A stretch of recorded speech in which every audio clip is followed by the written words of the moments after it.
Syahda Ralun, puluhan pasien yang berobat di Rumah Sakit Umum Daerah Biren, khususnya penyakit dalam, pasien cuci darah dan lainnya, di sela-sela menunggu berobat mengikuti penyuluhan mencegah penyakit ginjal yang dilaksanakan dokter bidang penyakit dalam unit hemodialis pada Kamis 9 Maret 2023. Pertemuan di ruang tunggu penyakit dalam ini dalam rangka memperingati Hari Ginjal Sedunia. Para dokter menerangkan berbagai gejala penyakit ginjal dan langkah-langkah pencegahan. Penyuluhan yang disertai tayangan slide mendapatkan penjelasan secara panjang lebar. Para pasien mengikuti dengan seksama pertemuan tersebut.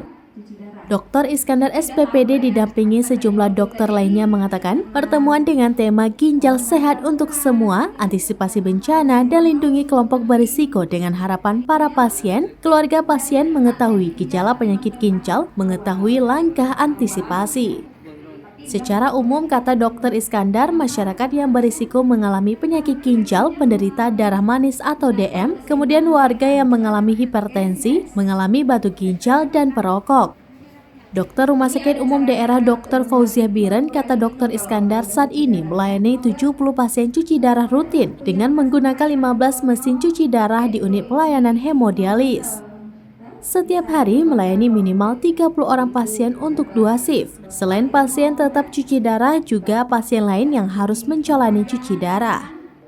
Direktur Rumah Sakit Umum Daerah Dr. Fauzia Biren, Dr. Amir Adani MKes kepada seramnews.com mengatakan, unit pelayanan penyakit dalam selain melayani pasiennya setiap hari mencapai puluhan orang, juga melakukan berbagai penyuluhan bagi pasien dan keluarga pasien.